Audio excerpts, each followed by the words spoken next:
कहते हैं कि दुनिया में मन सबसे ज्यादा शक्तिशाली चीज होती है।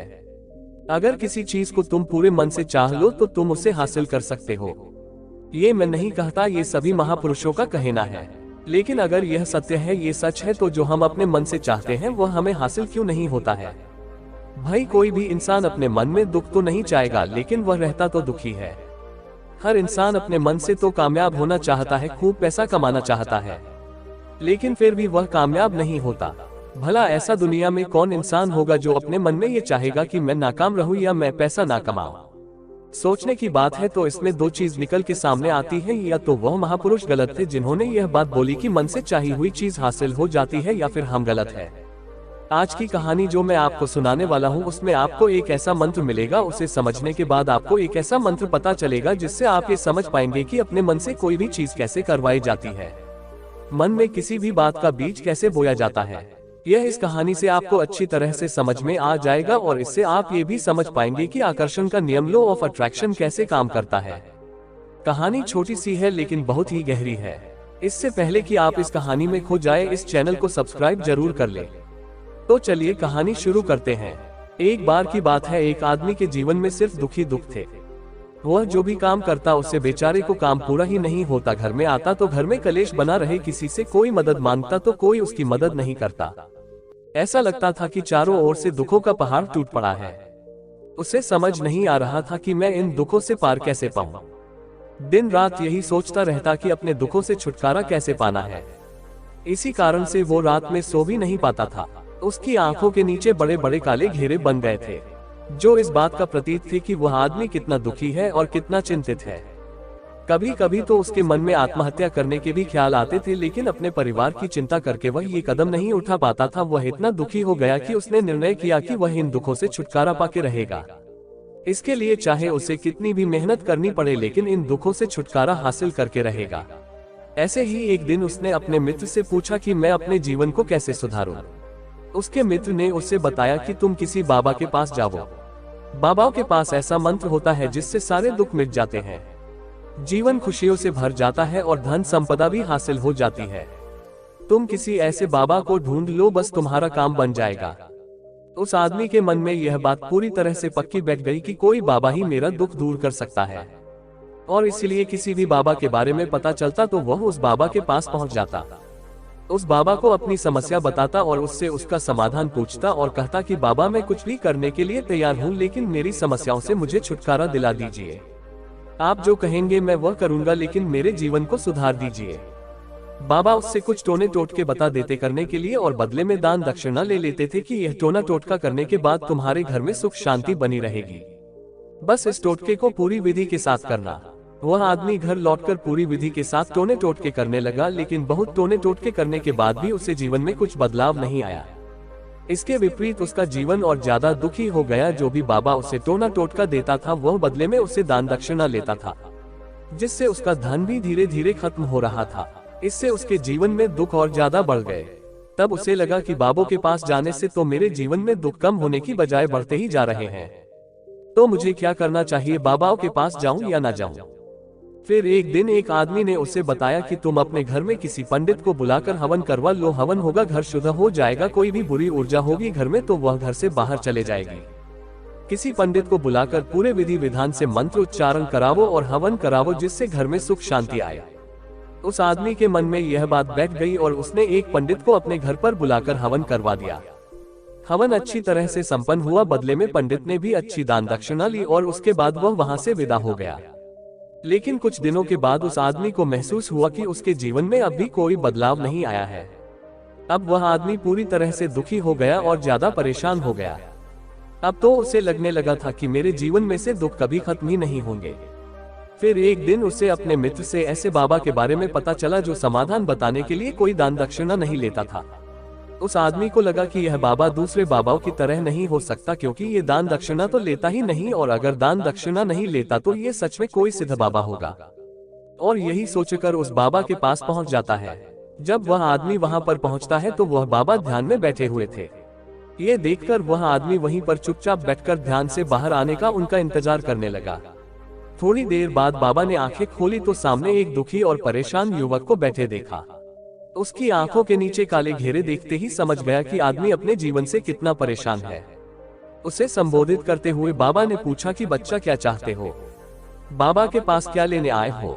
उस आदमी ने कहा कि बाबा मैं अपने जीवन से बहुत परेशान हूँ, मैंने इन दुखों को दूर करने के लिए बहुत सारे रास्ते अपनाए। वो तरकीब करके देखी जो किसी बाबा ने मुझे बताए और हर वो काम किया जो किसी इंसान ने मुझे करने को कहा, लेकिन मेरे जीवन में दुखों में कोई भी कमी नहीं आई। बाबा इससे विपरीत मेरे दुखों में बढ़ोतरी हो गई। मुझे समझ नहीं आ रहा मैं क्या करूं। कभी कभी तो मैं आत्महत्या करने की सोचता हूं, लेकिन अपने परिवार की सोचकर मैं ये कदम नहीं उठा पाता। मैं आपके बारे में बहुत सुना है बाबा, और मैं बहुत उम्मीद के साथ आपके पास आया हूँ। कृपया करके मुझे कोई ऐसा मार्ग बताइए जिससे मुझे दुखों से छुटकारा मिल जाए। मैं अपने दुखों से छुटकारा पाने के लिए कुछ भी करने को तैयार हूँ। आप मुझे कोई भी रास्ता बताएं, चाहे वह रास्ता कितना भी कठिन क्यों ना, मैं उसे पार करके रहूंगा। बाबा ने महसूस किया कि ये आदमी तो सच में बहुत दुखी है। बाबा ने उसकी बात सुनकर कहा कि बच्चा, दुखों को दूर करने के लिए मंत्र ऐसे ही नहीं मिलते, मंत्र पाने के लिए कुछ करना पड़ता है। तुम कुछ कर सकते हो। ये सुनकर पहले तो यह आदमी ने सोचा कि ये बाबा भी मुझसे दान दक्षिणा ही मांगेंगे, लेकिन और कोई रास्ता ना पाके उस आदमी ने कहा, बाबा आपको जितनी दान दक्षिणा चाहिए मैं देने के लिए तैयार हूँ, लेकिन आपका मंत्र सच्चा होना चाहिए, वो पूरा होना चाहिए, उसका फल मुझे मिलना चाहिए। उसके बाद मैं आप जो भी दान दक्षिणा लेना चाहते हो वह दे दूंगा। बाबा ने कहा कि दान दक्षिणा तो बहुत छोटी सी चीज है, मुझे वह नहीं चाहिए। इस पर वह आदमी सोच विचार करके बोला, तो बाबा मैं अंगारों पर भी चलने के लिए तैयार हूँ, आप मुझे बस आज्ञा दीजिए। बाबा ने कहा कि अंगारों पर चलने वाली छोटी चीज में तुमसे नहीं करने वाला हूँ, वह बहुत कठिन मंत्र है, उसे पूरा कर पाओगे। उसने कहा कि बाबा आप मुझे बताए तो सही, मुझे करना क्या होगा, मैं कुछ भी करने को तैयार हूँ। इस पर बाबा ने उसे कहा कि यहाँ से जब तुम अपने घर जाओ तो रास्ते में अपने मन में ये दोहराते जाना कि मैं सुखी हूँ, मैं सुखी हूँ। बार बार अपने मन में यही दोहराना, और याद रहे जुबान पर यह नहीं आना चाहिए, ये सिर्फ मन में दोहराना है। ये सुनकर वह आदमी बोला, बाबा बस इतनी सी बात, ये तो मैं चुटकी बजाकर कर लूंगा, लेकिन इससे होगा क्या। बाबा बोले, इस मंत्र को करके देखो, वैसे भी तुमने इतने बाबाओं के मंत्र किए हैं तो इस मंत्र को भी करके देख लो। उस आदमी ने सोचा कि बाबा कुछ दान दक्षिणा तो ले नहीं रहे, छोटा सा मंत्र है, इसे तो मैं कर ही लूंगा। वह बोला, ठीक है बाबा मैं यह मंत्र जरूर करूंगा। वह आदमी यह कहकर वहां से उठकर चलने लगा। जैसे ही वह चलने लगा कि बाबा ने बोला कि बच्चा एक बात याद रखना, जब तुम यह मंत्र अपने मन में दोहराओ तो तुम्हारे मन में बंदर के विचार नहीं आने चाहिए, बंदर का ख्याल भी नहीं आना चाहिए, तो ही यह मंत्र सिद्ध होगा।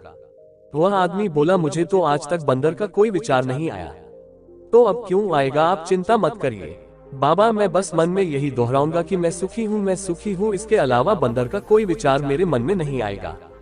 ये कहकर वह आदमी वहां से चल दिया। अपने मन में मैं सुखी हूँ, मैं सुखी हूँ ये दोहराता हुआ थोड़ी दूर ही चला था कि उसके मन में अचानक बंदर का ख्याल आ गया। बंदर का ख्याल एक बार आया और चला भी गया, लेकिन उस आदमी ने सोचा कि आज तक तो मुझे बंदर का कोई विचार नहीं आया, यह आज बंदर का विचार क्यों आ गया, और ऐसे करके उसने उस बंदर के विचार को पकड़ लिया। वो ये भूल गया कि मुझे क्या मंत्र दोहराना है, और वह बंदर के बारे में सोचने लगा।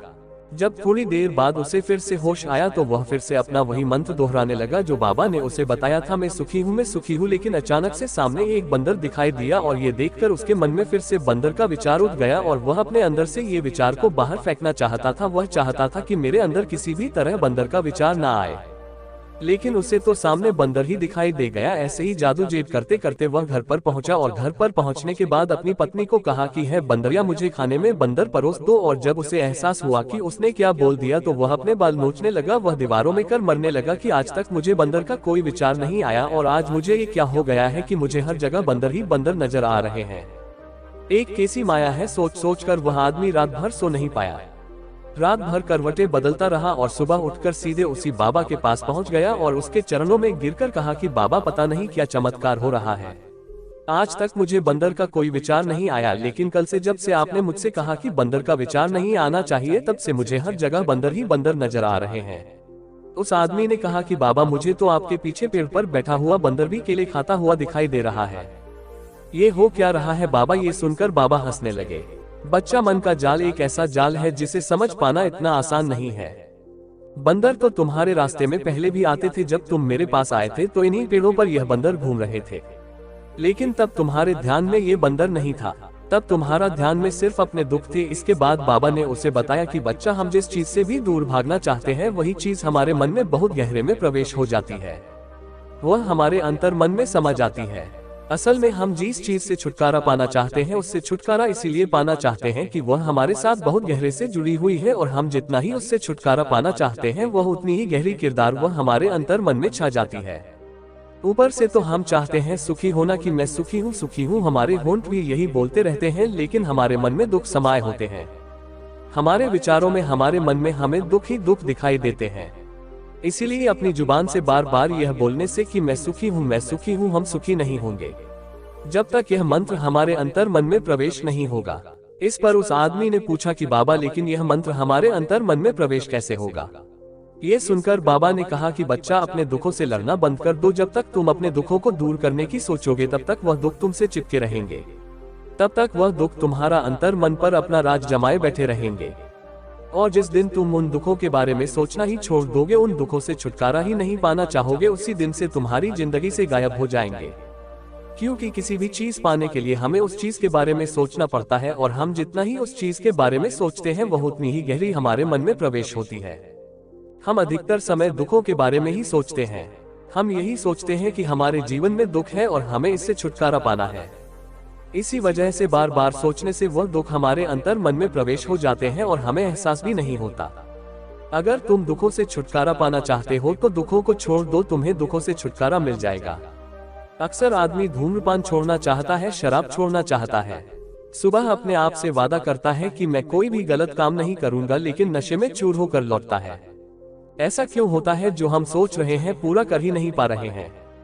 असल में हम उस चीज को बहुत ज्यादा तवज्जो दे रहे हैं, ज्यादा अहमियत दे रहे हैं। जब भी हम उस चीज को छोड़ने के बारे में सोचते हैं तो हम उसकी इम्पोर्टेंस यानी कि विशेषता और ज्यादा बढ़ावा देते हैं। हमारा मन उस चीज के बारे में जितना ज्यादा सोचेगा, शराब या धूम्रपान छोड़ने के बारे में जितना ज्यादा सोचेगा, हमारा मन उतना ही उस चीज के पीछे ज्यादा भागेगा। हमें उस चीज से लड़ना नहीं है, बल्कि बिना सोचे गुजर जाना है। और अगर इस मंत्र को हम समझ लेते हैं तो हम अपने जीवन में जो भी पाना चाहते हैं उसे अपने अंतर मन में डाल सकते हैं, और एक बार वह लक्ष्य हमारे अंतर मन में बैठ जाता है तो फिर सफलता पाने में कोई समस्या नहीं आती, कोई दिक्कत नहीं आती। तो दोस्तों, कैसी लगी आपको ये कहानी? कमेंट सेक्शन में जरूर बताएं, और अच्छी लगी तो इस चैनल को सब्सक्राइब करना ना भूलें। तो मिलते हैं अगली कहानी में, तब तक के लिए अपना ख्याल रखें।